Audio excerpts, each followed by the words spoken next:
नमस्कार दोस्तों, स्वागत है आप सभी का हमारे YouTube चैनल में। आज की क्लास में हम लोग दोस्तों देखने वाले हैं यहाँ पे यूपी पीसीएस का प्रैक्टिस सेट 1। ठीक है।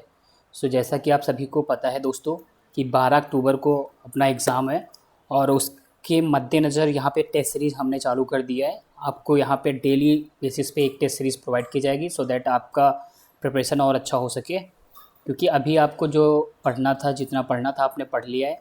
अब आपका टाइम जो है वो रिवाइज़ करने का है और टेस्ट लगाने का है। सो दैट चलिए स्टार्ट करते हैं यहाँ पे और अपनी तैयारी को जांचते हैं। ओके। पहला क्वेश्चन है यहाँ पे दोस्तों कि कौटिल्य के अर्थशास्त्र के अनुसार निम्नलिखित में से कौन सा सही है। न्यायिक दंड के परिणाम स्वरूप कोई व्यक्ति दास हो सकता था, ऑप्शन पहला। सेकेंड कह रहा है कि स्त्री दास अपने मालिक के संसर्ग से पुत्र जनन पर कानूनी तौर पर मुक्त हो जाती थी। तीसरा, यदि स्त्री दास का मालिक उस स्त्री से पैदा हुए पुत्र का पिता हो तो उस पुत्र को मालिक का पुत्र होने का कानूनी हक मिलता था। अब यहाँ पे देखिए उपर्युक्त में से कौन सा सही है ये पूछा गया है। केवल 1 और 2, केवल 2 एंड 3, 1 एंड 3 एंड 1 2 एंड 3। इस क्वेश्चन का दोस्तों राइट आंसर क्या हो जाएगा, ये तीनों सही हैं। ओके। देखो कौटिल्य के अर्थशास्त्र में टोटल जो है दोस्तों 9 प्रकार के दास बताए गए हैं। कितने? 9 प्रकार के दास बताए गए हैं। आप सभी ने पढ़ा होगा, मैं बता देता हूँ कौन कौन से होते हैं। पहला होता है ध्वजाहत, उदरदास, ग्रहेजात, क्रीत, दंड प्रणीत, जिसको न्यायिक दंड भी कहते थे, दायागत, लब्ध और आपका आत्मविक्री एवं आहितक शामिल हैं इसमें टोटल। ठीक है। तो ये 9 प्रकार के दास इसमें बताए गए हैं, जिसमें बताया गया है कि इस प्रकार अगर न्यायिक दंड के परिणाम स्वरूप बात की जाए तो कोई भी दास हो सकता था अगर ये 9 में से आते हैं कोई। अर्थशास्त्र के अनुसार यदि स्वामी के संपर्क से दासी को पुत्र उत्पन्न हो जाता था दोस्तों, तो दासी तथा उनके पुत्र दोनों को ही दासता से मुक्ति मिल जाती थी।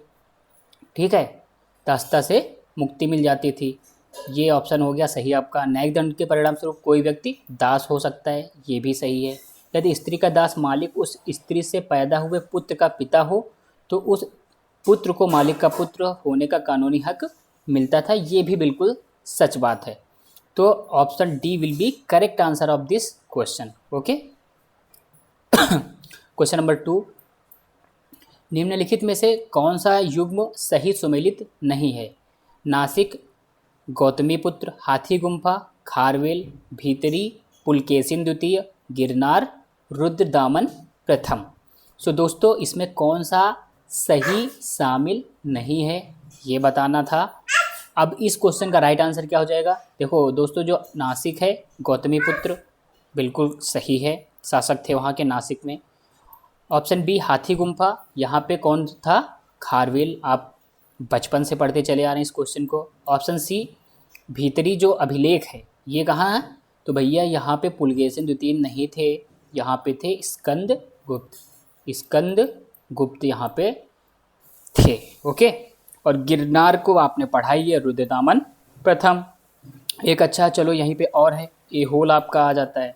ओके। एहोल की बात की जाए, ये भी काफ़ी पूछा जाता है। तो एहोल की बात की जाए तो कौन था, पुलकेशिन द्वितीय वहाँ पर शासक थे। इस क्वेश्चन का राइट आंसर क्या हो जाएगा, ऑप्शन सी भीतरी। भीतरी में पुलकेशिन द्वितीय नहीं थे। पुलकेशिन द्वितीय कहाँ पे थे, एहोल में थे। तो भीतरी में कौन था, स्कंदगुप्त। ओके। आई होप कि ये क्वेश्चन आपका क्लियर हो चुका है। क्वेश्चन नंबर 3 देखिए और काउंट करते रहिएगा कि आपके कितने क्वेश्चन सही हो रहे हैं। ओके। सो दैट ये आपके लिए काफ़ी अच्छा रहेगा। और निम्नलिखित में से कौन सही सुमेलित नहीं है। हड़प्पा दयाराम साहनी, लोथल SR राव, कोटदा JP जोशी और धौलावीरा BK थापर। अब इस क्वेश्चन का दोस्तों राइट आंसर क्या हो जाएगा, इस क्वेश्चन का राइट आंसर होगा भैया धौलावीरा, जो कि VK थापर लिखा हुआ है। ये आपका पूरी तरीके से सुमेलित नहीं है, ये गलत है। बाकी देखो हड़प्पा का आपको पता ही है, दयाराम साहनी, लोथल का राव जी थे, सुटकोटदा का JP जोशी। धौलावीरा की बात कर लेते भैया, धौलावीरा कहाँ पे है, तो धौलावीरा जो है गुजरात में है। ठीक है। यहाँ के टीलों की जो खोज की थी तो किसने किया था, JP जोशी ने किया था। ठीक है। 1967 से 68 के आसपास जो है, 67 से 68 के आसपास इन्होंने किया था ये जो आपके जेपी जोशी इन्होंने सुटकोटदा और धौलावीरा दोनों को किया था। जबकि इसके उत्खनन के कार्य की बात की जाए दोस्तों, जैसे भारतीय पुरातत्व सर्वेक्षण के एक अधिकारी जो हैं डॉक्टर RS बिष्ट के मार्गदर्शन में किया गया था। उत्खनन की बात की जाए तो वो कब किया गया था, तो RK बिष्ट के मार्गदर्शन में यहाँ पे किया गया था, ये भी आपको पता होना चाहिए। वो कब किया गया था, 1990 से 91 के आसपास जो है ये काम चालू हुआ था। और नेक्स्ट क्वेश्चन की ओर बढ़ते हैं हम लोग दोस्तों। यहाँ पे थोड़ा सा मेसी हो रहा है और 1 मिनट इरेज कर देते हैं, काफ़ी ज़्यादा थोड़ा सा भी अपने पास में माउस से ही काम चला रहा हूँ मैं। अगला क्वेश्चन देखते हैं, नो प्रॉब्लम। अगला क्वेश्चन देख लेते हैं भाई। क्वेश्चन नंबर 4, काफ़ी अच्छे क्वेश्चन आपको मिल रहे हैं यहाँ पे। क्वेश्चन नंबर 4 देख लीजिए। क्वेश्चन नंबर 4 की बात की जाए तो सूची फर्स्ट को सूची सेकंड से मिलान करना है, सही उत्तर का चयन करना है। ओके, यहाँ पे 4 ऑप्शन दिए गए हैं। कुभा किससे मिलान होगा, परुष्णी, सदानीरा, सुतुद्री। ओके, तो इसमें जो सही सुमेल करना है वो कौन सा है। सो देखिए, जो कुंभा है वो कौन सी है, काबुल। ठीक है, कुभा का आधुनिक नाम जो हो जाएगा काबुल। परुष्णी का आप बचपन से पढ़ते चले आ रहे हैं, आई होप कि आप सभी को मालूम होगा, रावी। ठीक है, सदानीरा की बात की जाए तो सदानीरा भैया हो जाएंगे गंडक, और सुतुद्री की बात की जाए तो Sutlej. Okay, so I hope कि ये ऑप्शन आपके क्लियर हो चुके होंगे, और right answer of this question will be option B. Okay, next question. Question number next है भाई, क्वेश्चन नंबर 5। ओ तेरी, क्या हो गया भैया, 1 मिनट, थोड़ा सा यहाँ पे मिसमैनेजमेंट। ओके ठीक है।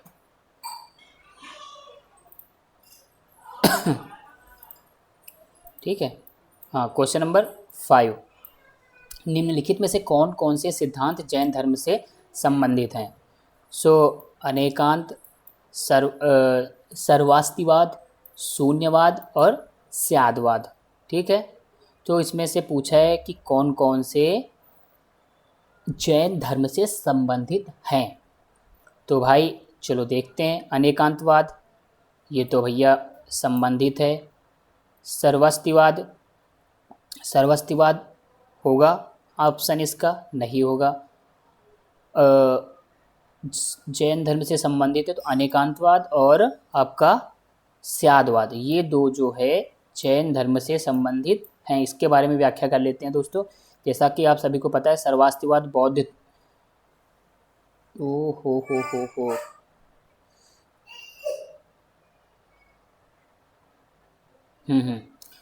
यहाँ पे थोड़ा सा मुझे कन्फ्यूज़न हो गया था। सर्वास्तिवाद जो है ये बौद्ध धर्म से संबंधित है।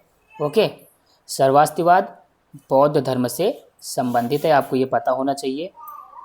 शून्यवाद भी बौद्ध धर्म से संबंधित है, यहाँ पे आई होप कि अब आपको क्लियर हो चुका होगा। ये दो जो हैं ये बौद्ध धर्म से हैं। अनेकांतवाद और स्यादवाद ये आपका जैन धर्म से संबंधित है। सो अब आप इसका आंसर क्लियरली बता सकते हैं कि option A will be the right answer of this question. Why, क्योंकि अनेकांतवाद और स्यादवाद ये आपके जैन धर्म से संबंधित हैं, शून्यवाद और सर्वास्तिवाद बौद्ध धर्म से संबंधित हैं। ठीक है, चलिए आप नेक्स्ट क्वेश्चन की ओर बढ़ते हैं। क्वेश्चन नंबर 6, क्वेश्चन नंबर 6 देख लेते हैं दोस्तों। सूची यहाँ पे फिर से मिलान करना है हमें। यहाँ पे पूछा गया है जनपद वाला ये क्वेश्चन है कि कौन सा मिलान करना है। देखिए, Matsya, Mathura, Kuru, Potana, Surasena, Viratnagar, Asmaka, Indraprastha. What will be the correct answer of this question. So the right answer of this question will be option C. क्योंकि देखो बोलो, इसमें जो है आपका जो अस्मक लिखा हुआ ये होता है, इसकी राजधानी क्या थी, पोतन। सो देखिए डी में जो लास्ट ऑप्शन है, एक ही ऑप्शन है जिसपे लास्ट में 2 है। ठीक है, तो मैंने तुरंत यहाँ पे गेस कर लिया कि option C will be right answer this question. D जो है यहाँ पे, ठीक है, इसका राइट आंसर ये हो जाएगा।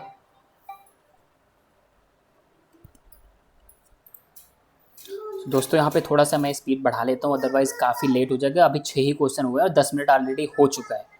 सो जल्दी से प्रयास करते हैं, या फिर 1.5 की स्पीड में अगर हम लोग सुन लेंगे तो जल्दी से ये क्लास ख़त्म हो जाएगी। चलिए रिवाइज़ करते हैं अगेन। माफ़ी चाहता हूँ, ये थोड़ा सा जो बीच में मिसमैनेजमेंट हो रहा है। देखो, अस्मक जो है पोतन का था, और आपका बात की जाए मत्स्य, तो मत्स्य किसका था? विराटनगर। कुरु की बात की जाए तो इंद्रप्रस्थ, और सूरसेन मथुरा। ठीक है, सो ये आपका आंसर हो गया ऑप्शन सी। ठीक है, नेक्स्ट क्वेश्चन की ओर बढ़ते हैं, क्वेश्चन नंबर 7। चलिए क्वेश्चन नंबर 7 की ओर बढ़ते हैं। भारत के इतिहास के संदर्भ में निम्नलिखित युग्मों पर विचार कीजिए। एरिपत्ति, भूमि जिससे मिलने वाला राजस्व अलग से ग्राम जलाशय के रखरखाव के लिए निर्धारित कर दिया जाता था। तनियूर, एक अकेले ब्राह्मण अथवा एक ब्राह्मण समूह को दान में दिए गए ग्राम। घटिका, प्रायः मंदिरों के साथ संबद्ध विद्यालय। अब ये यहाँ पे इसने बताया है हमको अगर इनका मीनिंग नहीं पता है तो वी कैन नॉट डिफाइन, और we can say that we can not find the correct answer of this question. अगर तीनों में से किसी का अपने को ये नहीं पता है कि इसका इंडिविजुअल मीनिंग क्या होता है तो आपका काम ख़त्म है, इस क्वेश्चन को आप नहीं कर सकते। देखो एरिपत्ति क्या होता है। एरिपत्ति दोस्तों बात की जाए तो भूमि जिससे मिलने वाला राजस्व अलग से ग्राम जलाशय के रखरखाव के लिए निर्धारित किया जाता था। ये बिल्कुल सत्य वचन है यहाँ पे। ठीक है, दूसरा बात की जाए तनियूर। तनियूर एक अकेले ब्राह्मण अथवा एक ब्राह्मण समूह को दान में दिए गए ग्राम, ये होता है। इसको बोलते थे भैया कुर्रम। क्या कहते थे? कुर्रम कहते थे। तनियूर नहीं था। तनियूर किसको कहते हैं? देखो, तनियूर जब बड़े बड़े शहर या गांव एक अलग कुर्रम यानी कि जो ग्राम समूह बन जाते थे तब उन्हें तनियूर अथवा तंकुरम कहा जाता था। तनियूर को क्या कहते थे? तनियूर अथवा तंकुरम। एक इसको और भी वर्ड देते हैं तंकुरम। जब बड़े बड़े शहर या गांव एक ग्राम समूह बन जाते थे तब उन्हें तनियूर अथवा तंकुरम कहा जाता था। ये आपको थोड़ा सा मालूम होना चाहिए। Okay, next question. ये इसमें जो घटिका, प्राय मंदिरों के साथ संबंध विद्यालय, इसको घटिका कहते थे। So right answer of this question will be option D.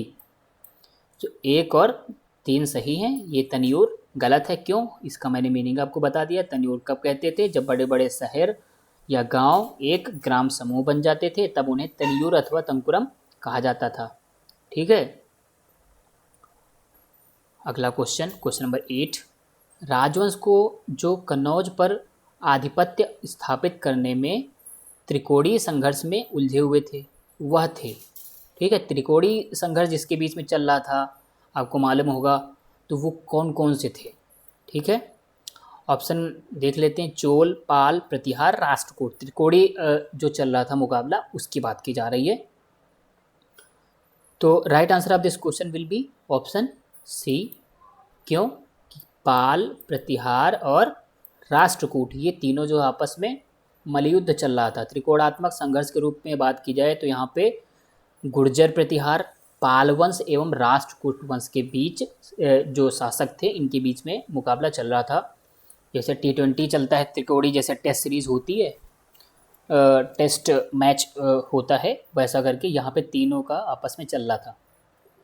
Kannauj उस समय उत्तरी भारत की राजनीति आर्थिक गतिविधियों का केंद्र था दोस्तों। इस नगर पर अधिकार को लेकर पाल एवं गुर्जर प्रतिहार शासकों के बीच संघर्ष छिड़ा हुआ था। आप सभी को ये चीज़ पहले से पता होगी, आई होप कि पता होगी। ठीक है, बाद में अगर बात की जाए कि राष्ट्रकूट राजा जो थे ध्रुव, ठीक, राजा ध्रुव इस संघर्ष में हस्तक्षेप करते हैं। अंत में गुर्जर प्रतिहार वंश के शासकों को सफलता मिलती है। ये आप सभी को पता होगा। ठीक है, सो राइट आंसर हो जाएगा पाल, प्रतिहार और राष्ट्रकूट। ठीक है, अगला question, question number 9। So question number 9 की ओर बढ़ते हैं और देखते हैं यहाँ पे क्या है भैया। फिर से वही आ गया मैचिंग करने वाला क्वेश्चन।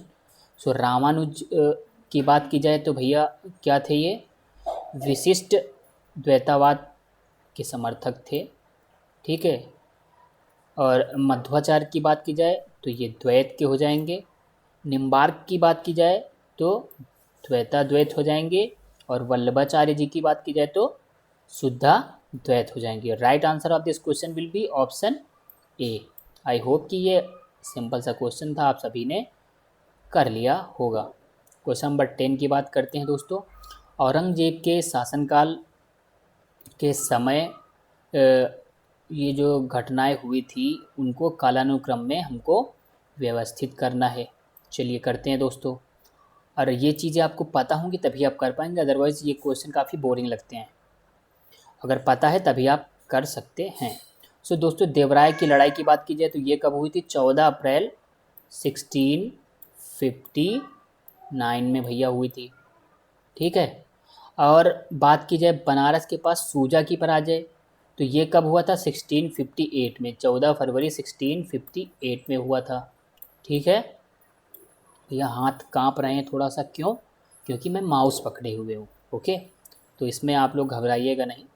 सामूगढ़ की बात की जाए तो ये भी हुआ था, ये 29 मई को हुआ था, 1658 में ये भी हुआ था। और धर्मत की बात की जाए तो ये 15 अप्रैल 1658। देख रहे हो कितने टॉप के क्वेश्चन हैं यहाँ पे। ये देखो तीनों 58 में हुई है, लेकिन अगर आपको डेट के साथ में याद नहीं है तो आपका काम 35 हो जाएगा। It means you can not find the correct answer of this question. Okay, so अगर डेट के साथ में याद करना बहुत ज़्यादा इंपॉर्टेंट है, तो एक बार फिर से देखना पड़ेगा। भाई देवराय की लड़ाई हुई थी 14 अप्रैल को, और बनारस के पास जो सूजा की लड़ाई हुई 14 फरवरी को हुई थी, 14 फरवरी को। ठीक है, तो इसका राइट आंसर क्या हो जाएगा भैया? 14 फरवरी, क्योंकि यही सबसे पहले होगा बनारस की। तो बनारस वाला है कोई ऑप्शन इसमें? Option D. ठीक है, पहला ऑप्शन हो गया ऑप्शन डी। तो सबसे पहले हो जाएगा बनारस के पास सूजा की पराजय जब हुई थी 1658, और 14 फरवरी 1658 will be the right answer. Okay, next हो जाएगा 4। ठीक है, धर्मत में विजय। तो धर्मत वाला जो विजय हुई थी 15 अप्रैल 1658 को हुआ था, याद करते रहिएगा। और साथ ही साथ बात की जाए तो सामूगढ़ की लड़ाई तो 29 मई को हुई थी, और देवराय की लड़ाई कब हुई थी? तो 1658 14 अप्रैल को हुई थी। तो राइट आंसर ऑप्शन डी। फिर से मिलाओ, मिलान करने के लिए क्वेश्चन आ गया भाई। यहाँ पे शासक अधिकारी की बात की जा रही है, इधर कबीला दिया हुआ है, कौन सा कबीला था। ओके, सो चलो देखते हैं। इल्तुतमस की बात की जाए तो शमसी, बलबन की बात की जाए तो मंगोल। ये हो जाएगा गलत, मंगोल नहीं था, यहाँ पे था इलबरी। क्या था? इलबरी। इलबरी, थोड़ा सा भाई यहाँ पे संभल के काम करना पड़ेगा। इलबरी। ओके, बलबन की बात की जाए तो ये इलबरी हो जाएगी। ये अच्छा, ये मंगोल इधर सामने, तो ये इलबरी नीचे दिया तो हुआ है, इलबरी हो जाएगा। जमालुद्दीन याकूत की बात की जा रही भाई, तो ये थे हबसी। हबसी, ठीक है। और मंगू की बात की जाए तो मंगोल। जैसे नाम से ही मंगू का मालूम हो रहा है कि मंगोल हो गया। ठीक है, बलबन इलबरी हो गया। जमालुद्दीन याकूत की बात की जाए तो हबसी हो जाएगा। इल्तुतमस की बात की जाए तो शमसी हो जाएगा। So right answer of this question will be option A. A का 1, बी का 3, बलबन का इलबरी हो गया, जमालुद्दीन याकूत का हबसी, और डी का मंगोल। ओके, 11 क्वेश्चन हो चुके हैं। नेक्स्ट क्वेश्चन बढ़ते हैं। देखो, सबसे पहले आपको बोर नहीं होना है। ये क्वेश्चंस देख रहे हैं आप, और आप कई सारे क्वेश्चन नहीं कर पाए होंगे, ऐसा मैं पूरा विश्वास के साथ कह सकता हूँ, क्योंकि मुझे पता है कि सभी लोग को सभी आंसर नहीं आते हैं। कुछ आपको नया यहाँ पे ज़रूर मिल रहा होगा सीखने के लिए, क्वेश्चन देखने के लिए मिल रहे होंगे। हो सकता है थोड़ा सा अभी, क्योंकि फर्स्ट डे है आपका मेरे साथ में, तो थोड़ा सा अजीब चीज़ें लग रही होंगी, बट आपको पढ़ना है टारगेट, ना कि किसी को बाई फेस से जज करना, या किसी का वॉइस से जज करना, या किसी और चीज़ से जज करना। वो आपके लिए अच्छा नहीं होगा। एक अच्छा जो दृष्टिकोण रखते हैं तो आपको मेन फोकस होना चाहिए कंटेंट में क्या मिल रहा है आपको, वो ज़्यादा मैटर करता है instead of these things. Okay, so आपका जो कंटेंट मैं दे रहा हूँ ये आपको ध्यान में रख के पढ़ाई करते हुए चलना है, कि ये जो क्वेश्चन है आप कर पा रहे हैं नहीं कर पा रहे हैं, ये मेन फोकस होना चाहिए, ना कि अदर डिस्ट्रैक्ट थिंग। ओके, चलो क्वेश्चन नंबर 12 देखो। विजयनगर पर शासन करने वाले वंशों के सही कालानुक्रम का चयन करें। तो विजयनगर में जो शासन किया तो किसने किया, सही कालानुक्रम देखना है। तो सबसे पहले बात की जाए तो विजयनगर साम्राज्य की स्थापना कब हुई थी? तो 1330 1336 में 1336 में हुई थी। किसने किया था? हरिहर एवं बुक्का नामक दो भाई थे और इन्होंने किया था। ये दोनों यादव वंशी शासक राजा संगम के पुत्र थे, ये भी आपको याद रखना है। कौन थे? यादव वंशी जो शासक थे राजा संगम, उनके बच्चा थे हरिहर और बुक्का। अब ये मत समझना कोई कोई समझ जाएगा नहीं ब्रिटेन्स आए होंगे, जैसे लुटियंस आया था तो वो उनको समझ नहीं लेना है। यहाँ यादव वंश के थे राजा संगम, उनके बेटे थे हरिहर और बुक्का। 1336 में विजयनगर की स्थापना हुई। ओके, अब संगम वंश ने 1336 से 1485 तक विजयनगर पर शासन किया था। 1336 से 1485 आपको सभी को पता होगा। तो यहाँ पे पहले संगम होगा तो दो ऑप्शन आपको संगम दिख रहे हैं, तो इन दो का काम हो गया तमाम, यानी कि ये दो ऑप्शन कभी जीवन में नहीं हो सकते हैं। तो संगम पहले इसमें आगे बढ़ो। 1485 से संगम वंश के अंतिम शासक विरूपाक्ष को अपदस्थ करके सालू नरसिंह गद्दी पर बैठा था, वो अधिकार लेता है और सालू राजवंश की स्थापना कर देता है। संगम के बाद में सालू यहाँ पे आ गया है। Option D will be the correct answer of this question, क्योंकि यहाँ पे तुलुग लिखा हुआ है तो ये इसका काम हो गया ख़त्म। तो आपने संगम जाना, संगम की स्थापना किसने किया था पता चला है आपको। संगम वंश के अंतिम शासक जो विरूपाक्ष थे उसको हरा करके सालू नरसिंह गद्दी पर बैठता है। सालू राजवंश की स्थापना होती है 1485 में। उसके बाद में आता है सालू राजवंश जो 1485 से 1505 तक शासन करता है भाई यहाँ पे। तत्पश्चात सालू के पुत्र इमाद नरसिंह का वध करके वीर नरसिंह जो है 1505 में विजयनगर के सत्ता पर अधिकार कर लेता है। ठीक है, 1505 में विजयनगर की सत्ता पर अधिकार कर लिया और उसके बाद में तुलु वंश की स्थापना हो जाती है। तो सालू पहले आएगा, तुलु बाद में आएगा। और इसके आगे बता देता हूँ आपको कि इसके बाद में तुलु वंश जो है 1505 से 1565 तक शासन किया। सबसे बाद में विजयनगर शासन करने वाला वंश अरविडू था। कभी कभी ये भी पूछ लेते हैं कि सबसे बाद में कौन सा शासक था, किसने शासन किया था? तो अरविडू, जिसने 1570 से विजयनगर के पतन तक शासन किया था। ये आपको पता होना चाहिए। काफ़ी अच्छा क्वेश्चन था। आई होप कि आपको ये फैक्ट्स पता होंगे, नहीं पता होंगे तो एक बार इसको सुनिएगा वापस से, आपके फैक्ट क्लियर होंगे।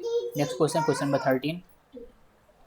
दक्कन की बहमनी स्थापत्य कला की अपनी विशिष्ट मौलिकता और स्वतंत्र शैली के लिए प्रतिष्ठित है। बहमनी स्थापत्य कला के बारे में निम्नलिखित से कौन से कथन सही हैं?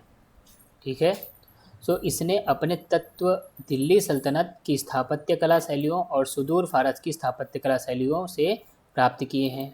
बहमनियों द्वारा निर्मित किले निसंदेह यूरोप के उसी काल के किन्हीं किलों से काफ़ी बढ़कर महानतम स्मारक थे। बहमनी स्थापत्य कला में हिंदू एवं इस्लामी दोनों शैलियों का सामंजस्यपूर्ण मिश्रण प्रतिबिंबित होता है। इसमें से कौन से सही है कौन से गलत हैं इसका आपको डिफाइन करना था। सो दोस्तों, बहमनी की बात की जाए, जो दक्कन की बहमनी स्थापत्य कला अपनी विशिष्ट मौलिकता और स्वतंत्र शैली के लिए प्रसिद्ध थी, आपको पता है। ठीक है, तो स्थापत्य कला तथा शैलियों और सुदूर फारसी स्थापत्य कला की शैलियों के लिए प्राप्त है, ये बात सही है। Option A will be correct. और बहमनी स्थापत्य कला में हिंदू और मुस्लिम दोनों की शैलियों का सामंजस्यपूर्ण जो स्थापित किया गया है, सामंजस्य स्थापित किया गया है, ये भी बात सही है।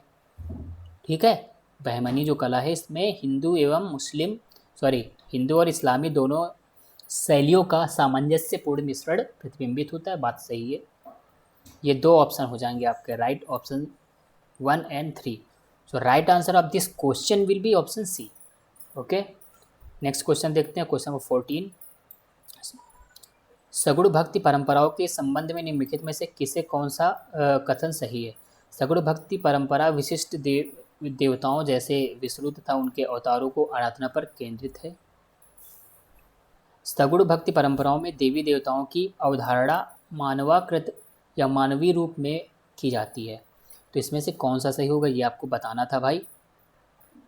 तो देखो, सगुण भक्ति का अर्थ है अपने आराध्य के रूप, गुण तथा आकार की कल्पना कर साकार मानवीय रूप में विश्वास करना। ओके, तो यहाँ पे बात की जाए तो एक बार वापस से देखना पड़ेगा। विशेष देवताओं जैसे विष्णु तथा उनकी आराधनाओं पर केंद्रित है, ये बात सही हो जाएगी। ठीक है। और यहाँ पर सगुण भक्ति परंपराओं में देवी एवं देवताओं की अवधारणा मानवाकृत या मानवीय रूप में की जाती है, ये भी बात सही है। तो option C will be correct answer of this question. देखो इसमें विष्णु के अवतारों तथा राम एवं कृष्ण की महिमा का गुणगान होता है, ठीक है, तथा उनकी आराधना पर केंद्रित है। आपको मालूम है सभी को, सगुण भक्ति धारा को वल्लभाचार्य, चैतन्य, मीराबाई, सूरदास आदि प्रमुख संतों ने उपदेशों के माध्यम से जन जन तक पहुंचाने का काम किया था। आप सभी को पता है ये चीज़। ओके, सो अगले क्वेश्चन की ओर पढ़ते हैं और देखते हैं भाई, थोड़ा सा यहाँ पे चीज़ें सही कर लेता हूँ। सो नेक्स्ट क्वेश्चन आप देखेंगे यहाँ पे क्वेश्चन नंबर 15। निम्नलिखित में से गलत युग्म को पहचानिए। चिश्ती दिल्ली और दोआब, ठीक है, सुहरावर्दी सिंध, औलिया मध्य प्रदेश, फिरदौसी बिहार। तो right answer of this question will B, जो औलिया थे ना, ये भैया मध्य प्रदेश के नहीं थे। फर्स्ट ऑफ ऑल आपको ये पता है कि औलिया कहाँ के थे, तो दिल्ली के। कहाँ के? दिल्ली के थे। ओके, सो सही अगर मिलान की बात की जाए तो चिश्ती जो हो जाएंगे दिल्ली और दोआब के हो जाएंगे। सुहरावर्दी की बात की जाए तो सिंध के हो जाएंगे। औलिया जो हो जाएंगे ये दिल्ली के हो जाएंगे। और फिरदौसी की बात की जाए तो ये बिहार के हो जाएंगे।